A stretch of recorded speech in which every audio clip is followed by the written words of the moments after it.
Bismillahirrahmanirrahim. Assalamualaikum warahmatullahi wabarakatuh. Perkenalkan, nama saya Ashar dengan NIM D011904, Fakultas Teknik, Prodi Teknik Sipil.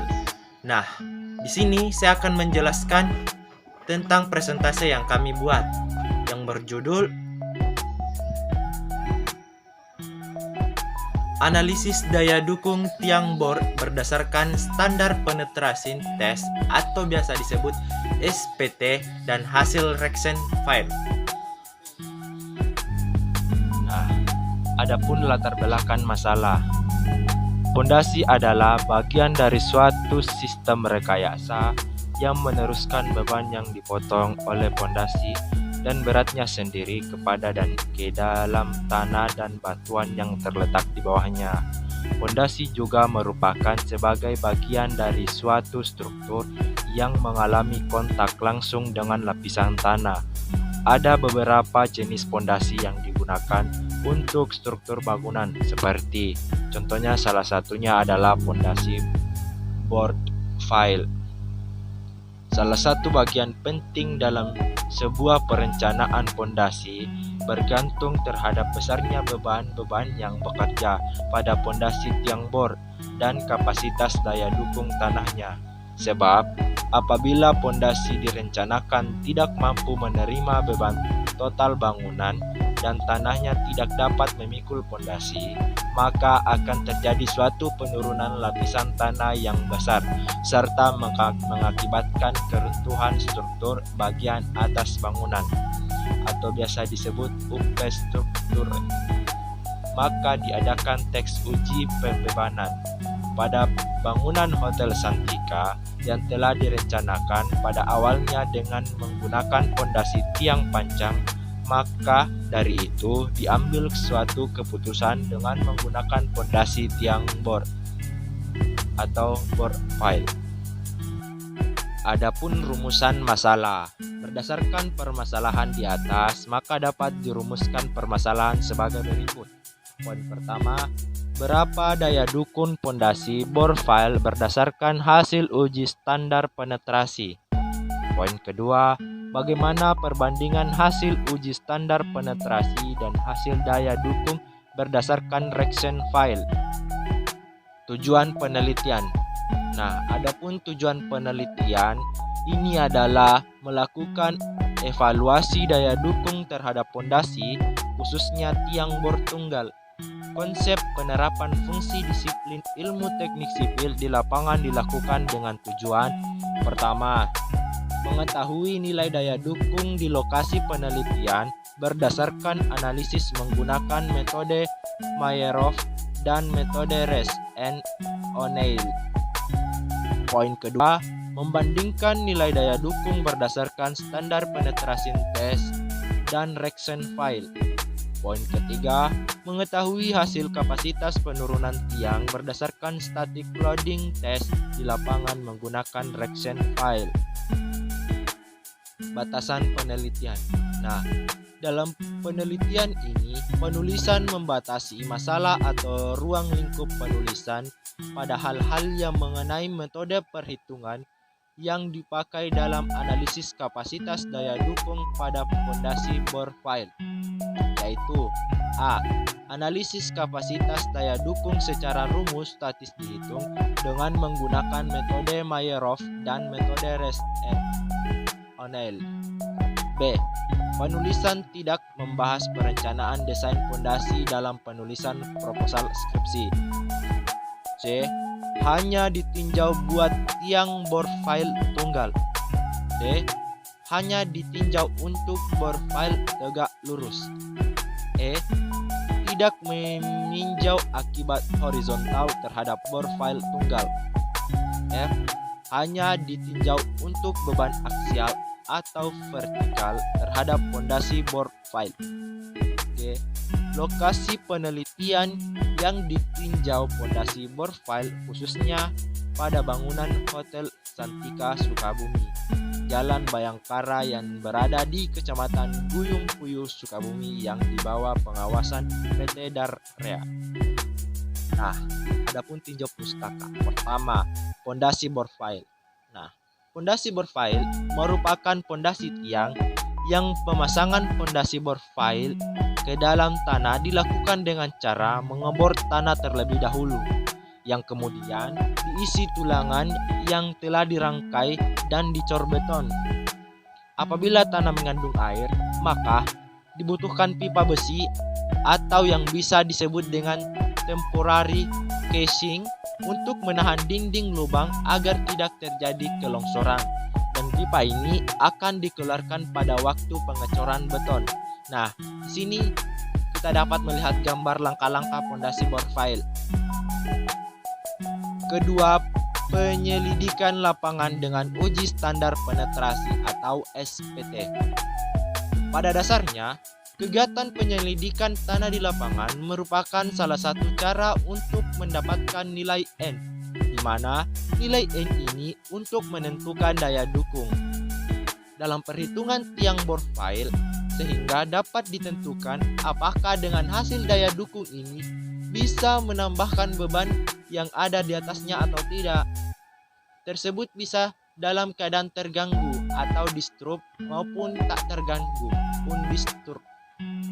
Kegiatan pengujian standar penetrasi yang dilakukan bertujuan untuk menentukan daya dukung dengan kondisi terganggu atau disturb. Kemudian dicari nilai N rata-rata lalu diperhitungkan dengan menggunakan metode, salah satu adalah metode Mayerhof. Ketiga, kegunaan standar penetration test. Menurut para ahli, penyelidikan tanah berupa standar penetrasi test memiliki beberapa kegunaan.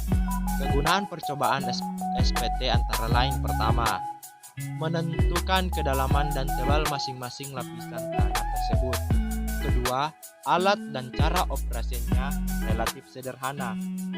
Ketiga, untuk mencari nilai N yang dapat dijadikan sebagai perhitungan dalam menentukan daya dukung. Keempat, contoh tanah terganggu dapat diperoleh untuk identifikasi jenis tanah, sehingga interpretasi kuat, geser, dan deformasi. Keenam, tanah dapat diperkirakan dengan baik. Keempat, metode perhitungan daya dukung. Metode standar penetration test. Pertama, Mayerhof. Kapasitas ultimate tiang dapat dihitung secara empiris dari nilai N hasil uji SPT Mayerhof. Mengusulkan persamaan untuk menghitung tanah ujung tiang. Nah, di sini ada rumusnya, yaitu QB sama dengan AB dalam kurung 38 M dalam kurung LB per D lebih kecil 380 N dalam kurung AB dalam kurung NK, dengan N adalah nilai rata-rata dihitung dari 8D di atas dapat tiang sampai 4D di bawah dasar tiang, sedangkan LB per D adalah risiko kedalaman yang nilainya dapat kurang dari kedalaman Mayerhof. Kedua, O'Neill and Rice. Untuk menganalisis pondasi menggunakan rumus dari Rice and O'Neill, yaitu QU sama dengan QB tambah QS, dengan QU sama dengan daya dukung ultimate tiang NKN, QB sama dengan daya dukung ultimate ujung tiang,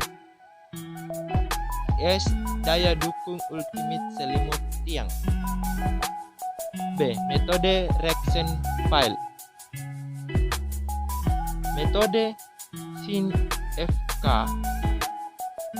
Di sini kita dapat melihat rumusnya, Q ul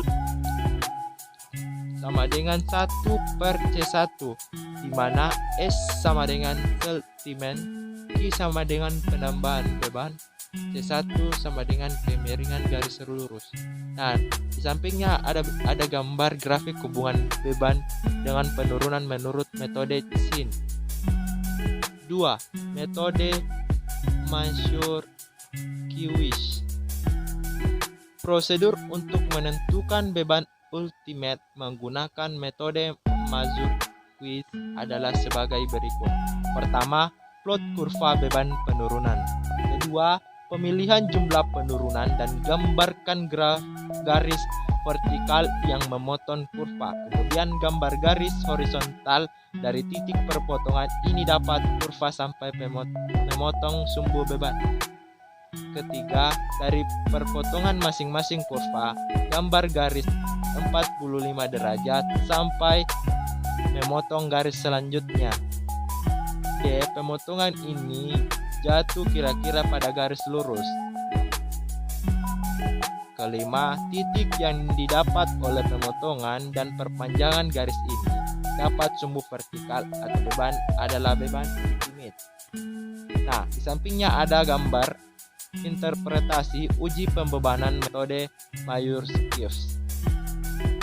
Ketiga, metode Diffusion. Dalam metode Diffusion, batas offset mungkin yang terbaik yang dikenal secara luas. Metode ini telah disusun oleh Diffusion sebagai beban yang sesuai dengan pergerakan, di mana melebihi tekanan elastis yang diasumsikan sebagai kolom yang berdiri bebas dengan suatu nilai 0,15 inci dari suatu faktor sepadan dengan ukuran diameter tiang yang dibagi oleh 120. Kegagalan beban didefinisikan sebagai beban yang mendorong untuk membantu sebuah deformasi yang sama pada pengajar akhir dari tekanan tiang elastis dan sebuah deformasi yang sejajar dari pencerminan tekanan tiang elastis untuk prosentase diameter tiang. Hubungan ini ditulis sebagai berikut. Nah, di sini kita dapat melihat rumus, ada dua rumus. Selanjutnya, garis tekanan elastis pada tiang dapat diperoleh dari persamaan deformasi elastis dari suatu tiang, yang mana diperoleh persamaan elastis. Nah, di sini ada rumus di mana SF sama dengan penurunan pada kondisi kegagalan, D sama dengan diameter tiang, Q sama dengan beban yang diterapkan, L sama dengan panjang tiang, E sama dengan modulus elastisitas dari tiang, A sama dengan luas dari tiang. Nah, di sini dapat kita lihat gambar hubungan beban terhadap penurunan dengan metode Diffusion. Kelima, perhitungan kapasitas dukung tiang bor, metode Rest and Wick, di mana QU sama dengan daya izin atau ultimate, QB sama dengan daya dukung ujung, A sama dengan luas penampang.